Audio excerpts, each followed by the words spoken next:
Three, two, one. Hello, bonjour, namaste, ni hao, and ohio, everybody. What is going on? It is Gale here. Welcome back to the YouTube channel once again for another Danmachi Season 5 video. And today we are here to, of course, do our review and breakdown of episode 11 of Danmachi Season 5. And of course, this episode is the start of the war games proper. Now, of course, in the last episode, we had the setup, we had the start of war games, basically explaining to us the rules, the way it worked, and everything of that sort. And of course, the starting screens of basically them preparing to attack one another, right? Now, this episode, we actually see the combat. We're getting into the combat sequences, the action sequences. And so today, I'm going to be more focused and a bit more harsher on the animation side of things than I've been previously in previous episodes. Because, of course, in previous episodes, it was all about the story. It was all about the setup. It was all about the conflict, the context, right? So I was more focused on, did they do a good job on that front, right? And so this time around, it's going to be the opposite. Animation is going to be the vital component of these episodes coming up, right? And along with that, also the OST, the score, the general way the characters perform in the fights, and so on and so forth, the artwork, and so on and so forth. You know the drill here, of course, right? So, of course, keep that in mind as we get into this review and breakdown. Of course, if you guys going to enjoy this video, remember to leave a like down below, subscribe to the channel for more content, and let me know your guys' thoughts of the episode down below in the comment section below. As an anime watcher, did you guys enjoy it? If you are an Ellen reader, did you guys like it? Let me know your thoughts in the comment section down below. I'm curious to see what you guys have to say down below. Now, I do apologize if I have to pause the video here and there. You might see a lot of jump cuts. My cough is really bad. I don't know what's happening. I need to order a cough syrup or something because I am in no shape or form to be able to, fully record a video from start to finish without, stopping midway through. I've been really bad. I've been seriously bad. But hopefully this video, I don't do it as much, and maybe we might have a couple of jump cuts, not too many, but let's see. Anyways, let's get into the review. Let's break down this episode. Now, first things first, let's talk about the start of the episode. I think this part could have been cut entirely. This starting segment, I don't know why we had it. It was literally just a repeat of what was showed to us at the start of last, or at the end of last episode, I should say, episode 10. So you have basically what is about 2 minutes, 2.5, 3 minutes. Let me see. This is still the opening, right? Yep, opening still.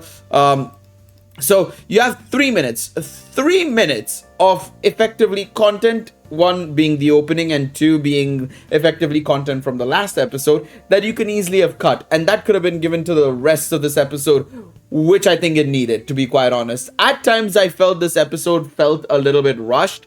Not too much so, in all honesty, I will say. I felt like the pacing was still fine. For the most part, maybe some moments could have been more drawn out. More time could have been given to, feel the impact of the scene. I think one of them could have been the heat scene, of course, right? Her walking through the fire and everything, right? I think that could have been extremely, well utilized, of course, right? But what I'm talking about is mere seconds. Still, nonetheless, those 3 minutes could have been added to just expanding certain scenes, fleshing out the animation of certain scenes, and so on and so forth. And that is where I'm going to be critical about it, right? So, of course, the first part, all well and good, of course, right? I really love this segment, of course, right? Of, Lily just being absolutely lost and like kind of all over the place, right? Because this is the first time in the main series that she's doing it to this scale, of course, right? To be honest, the first time she's doing it to this scale anyways, because of course, while she has done this in Sword Art 12, where she's taken command of a entire squadron or a couple of squadrons, right? In Sword Art 12, you had effectively 6 or 7 different groups and squadrons, right? And Finn was commanding at least 4 of them, while Lily took the 2 of them with, of course, Gareth and Rivera at the lead so that she could get some help still. Whereas this time around, she's on her own. She's the supreme commander of every single person on the field. And so this is where things get, in my opinion, very interesting. And I like that they show the sort of indecisiveness of Lily at times, because that's what she has to. She is in that position where she's basically been thrust into effectively leading an entire army effectively, like not even effectively, literally an entire army. And so I like that they portrayed that really well in the anime as well. I think that was pretty good, of course, right? And I like the flashback to, of course, Finn teaching her a little bit and stuff like that. That's very well done. This is another scene that I feel could have been drawn out a little bit more, in my opinion. They quickly just go on to, just showing us the crosses and everything. Maybe we could have cut to the scenes of them being like, there's nobody here, we can't see anybody. There's literally nobody in these territories, and there's nobody in these areas at all. What should be an all-out war, or at least a case of, going in and to try and encroach on everybody's areas, individually and spreadingly, is now not the case here. And I feel like they could have done a little bit of a better job here in this part as well, where they showed us more. And that's what I mean, like these episodes that are coming up, right? It's not about telling us anymore, it's about showing us. This is the case of, this is where they need to show us more so than anything else. Previous episodes 1 to 10, right, it was all about telling us. If you don't tell us, we won't know. And that was the priority in those episodes. You need to tell us rather than show us. And in this episode, and from this episode onwards, it was all about showing. And I feel like that is where they lacked a little bit, in my opinion, is the showing part. I feel like some scenes could have been added and adjusted, so that we could have been able to tell exactly what's happening here. Again, it was good that Lily was trying to decipher exactly what was going on in terms of like how they were trying to maybe extend the formation. She's trying to figure out tactically like what they are doing and stuff, right? And then of course we find out that no, they're all together at once. And I think this was well done. I think this was really well done of exemplifying all the main forces being in one spot together, basically, right? And then we get the explanation of course, right, this is a tactic that they're doing because they know they're just much stronger than the opposing party as well. I think one thing that could have been maybe done a little better here is explaining the whole the strength aspect of both sides, right? Because of course, remember, Bell's side doesn't really have that many people above the level 5 realistically. The only person I think is literally Bell, Tsubaki, and maybe one or two more that I can't remember off the top of my head potentially, right? Those are your only candidates realistically. And then on the other side you have level 7, level 6, level 6, level 6, level 5s. And along with that, all the other mobs of the Freya Familia who are really strong in their own right.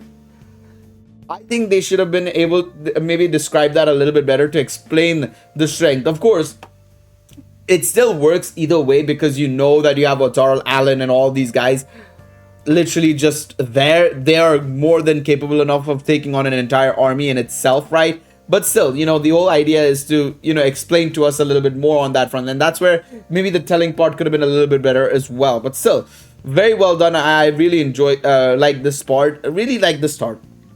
I really like the start of the episode, to be honest, in terms of outside of the first 3 minutes, this entire section of, explaining doing the tactics part and everything. It was really well done. It was really, really well done. Now, we progress on to what is the proper combat section as we go on full engagement mode, of course, right? This is where things get very, very interesting. And where I think things could have been a little bit better, in my opinion. I like the magic swords. I think the animation for the magic swords is actually pretty good. In all honesty, I'm okay with this. What we saw here, to be honest, all of this was fine, to be honest. But yeah, I feel like this is where maybe they could have done a little bit better with Heath. To be honest, where is it? I think we'll see it a little bit ahead, maybe, or am I missing it? 1 second. Or I think I might have skipped past it. Did I skip past it? Let's see. Maybe I skipped past it. No, I didn't skip past it. I think it's a little bit ahead. Yeah, there we go. Yeah. This is where it is. So from this point onwards, I'm gonna be a bit harsher. This scene was so much more impactful looking in the light novel, and one of the things that I disliked a lot is in this moment, right, when she comes out of the fire, her face is such a, what's the word here, it's such a neutral expression in this scene, right?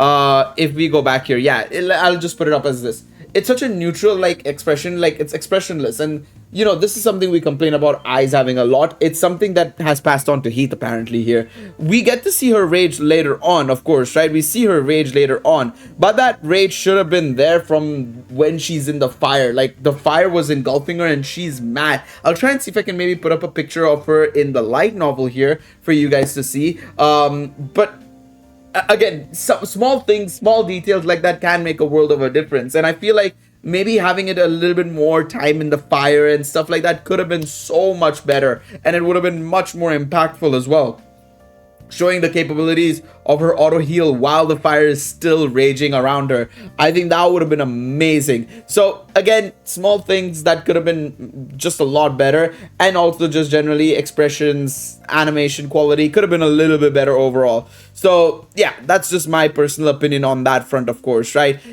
Outside of that, I will say the fights in this sense against Dainsleif, Tsubaki versus Dainsleif and all, was pretty good. I didn't mind the quality in this section, of course, right? It wasn't too bad, and I feel like one thing I will give them credit for is the character artwork and storyboarding looks good. That is where I won't, blame them too much on. This also was pretty good as well, Belle versus Vaughn. And then we come to this moment, and this is where I have some problems. Like, don't get me wrong, this part, the start, Hilda's Vinny, and then of course them charging at one another, Belle charging at Otarl and stuff was fine, and then it just went on to a slideshow, and it's like, okay, a bit interesting. I mean, I know you have respect on your artwork and your art style, but like, give us a little bit more here. You know what I'm saying? I feel like that was where they lacked a little bit, to be quite honest. I liked a lot of what they showed otherwise, but of course, when you look at the key moment, right, which is of course this section, right, with Otarl versus Belle, that is probably the most significant moment of the episode, and you basically make it like slideshow scenes effectively of showing the aftermath of Belle being absolutely torn up to shreds, and then of course also basically like a clash that doesn't really shake the earth or anything of that, so you don't add any of that extra anime effects effectively or craziness, right, to make it like feel that kind of way. It does feel like this episode was definitely under budgeted, it feels like, or at least it was undercooked, and they said, you know what, let's leave it undercooked so that we can do better in the next episodes. At least that's my thought process. This is something that Danmachi has done before, I will say that. Season 3, Season 2, Season 1, we've had this happen way too many times, where effectively leading into the final fights in the last couple of episodes, you notice that the episodes leading into it, the episode or two leading into it, always ends up a little bit weaker. We'll have to wait and see, of course, if that is true or not, of course, with episode 12, 13, 14, and 15 coming up. But yeah, let me know what you guys think in the comments about it. I'm curious to see whether you think the animation was good, could have been better, but your thoughts. I want to see what you guys have to say. That's my 2 cents on that as well. In terms of the general contents of the episode, I feel like every moment could have been a little bit longer, generally speaking, in my opinion. That is my thought process, at least, the Dainsleif versus Tsubaki fights and so on and so forth. I really liked all of this, to be honest. Still getting the emotional aspect of Aina. Obviously, I know some people will also say that the eyes one could have been better as well. But generally speaking, I liked all the setups. But again, you remove that first 3 minutes, maybe the ending as well. I think from next episode onwards, they just need to remove the endings and stuff, but endings and openings, in my opinion. But we'll have to wait and see on if they actually do it or not. But if they remove it, you get that extra minute and a half, 2 minutes per episode, maybe even a little bit more if you remove both opening and ending. You stop doing recaps like what you did in this episode. I again don't get why we had this, considering we literally had it at the end of last episode. This would have been a fine episode in terms of content. I think the episode in itself was actually fine in terms of content. Maybe, like I said, scenes could have been extended a little bit more, but for the most part, it was fine. The animation is where I'm a little bit more concerned and a little bit more brutal on. I feel like Ai's Otaro versus Bell could have been a bit better. Generally speaking, certain moments could have been a bit better. I will be the most critical about the heat scene, to be honest. I feel like in the light novel, it was so much more impactful. It still works. I would say I would give it like a 7 out of 10 in this case. 6 out of 10, 7 out of 10. But this should have been a 10 out of 10. Easily a 10 out of 10 moment, showing just how Heath is capable, how Heath is also very capable in effectively healing and in combat as well. Her endurance and durability as well, compared to like Ahmed, for example, who she has praised in an earlier episode, right? Of course, we know that she rates Ahmed higher than her begrudgingly, but she is very capable strength-wise as well, right? So I think it would be very interesting in that sense to have seen that a little bit more and in a better way, in my opinion. But yeah, let me know what you guys think. I'm curious to see what you guys have to say down below in the comment section down below. I don't really want this, review to be too long, because again, it's now all about animation side of things. I'm going to be a lot more critical on the animation quality. For my standards at least, or in my opinion, of course, right? Of course, I'm not expecting like unlimited Blade Works level or unlimited budget works level of animation. It's JC Staff at the end of the day, of course, right? But what I want is more consistency, just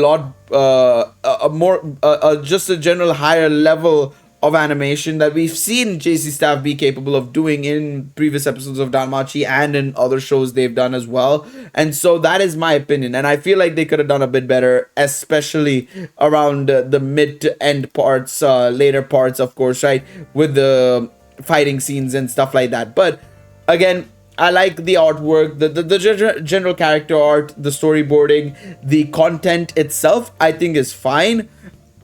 Again, small things that could be adjusted that could make it better. Somebody left a comment on one of my videos. Let me see if I can maybe find it on my phone. They put a very good comment saying how we feel about JC Staff in a nutshell, literally. Let me see if I can find it on my phone. 1 second.